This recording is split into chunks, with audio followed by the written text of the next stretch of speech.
Freedom physically refined rice bran oil cholesterol ని శుభ్రం చేసేందుకు ప్రతిరోజు వాడండి. Freedom rice bran oil.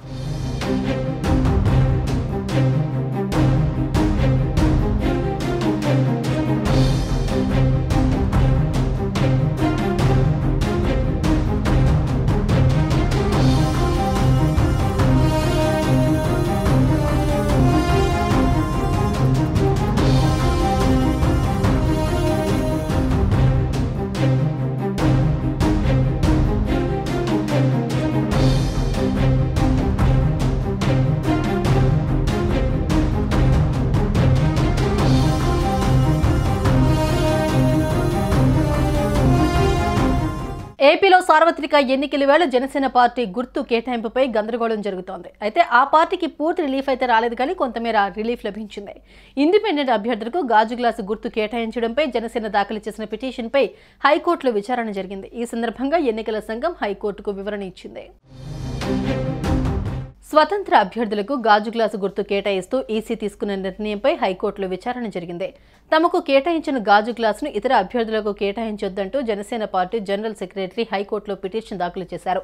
ఈ పిటిషన్పై విచారణ జరిపిన ధర్మాసనం స్వతంత్రులకు గాజు గ్లాసు గుర్తు కేటాయింపుపై జనసేనకు ఈసీ క్లారిటీ ఇచ్చింది. గ్లాసు సింబల్ను జనసేన పోటీ చేసే స్థానంలో వారికే గాజు గ్లాసు గుర్తును కేటాయిస్తామని తెలిపింది.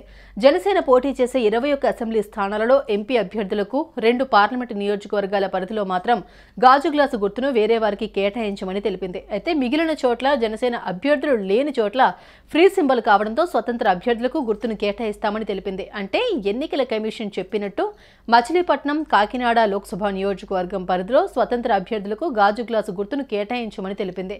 ఇది కొంతవరకు కూటమి పార్టీలకు ఊరట. కానీ మిగిలిన స్థానాల్లో మాత్రం యథాతథంగా స్వతంత్ర అభ్యర్థులకు గాజు గ్లాసు గుర్తును కేటాయించనుంది. తాము తీసుకున్న నిర్ణయంతో జనసేనకు ఇబ్బందులు తొలగుతాయని హైకోర్టుకు ఎన్నికల సంఘం తెలిపింది. ఈసీ ఇచ్చిన వివరాలు నమోదు చేసి ధర్మాసనం విచారణ ముగించింది. మొత్తానికి జనసేనకు కాస్త రిలీఫే, కానీ మొత్తానికైతే కాదు. ఇది పోటీ చేయని ప్రాంతాల్లో గ్లాసు గుర్తు కేటాయించడం అంటే కూటమికి నష్టం చేకూర్చడమే కదా. మరి దీనిపై ఈసీ ఏం చేస్తుందో చూడాలి. సుమన్ టీవీలో మీ పర్సనల్ అండ్ బిజినెస్ ప్రమోషన్స్ కోసం కింది నెంబర్కి కాంటాక్ట్ చేయండి.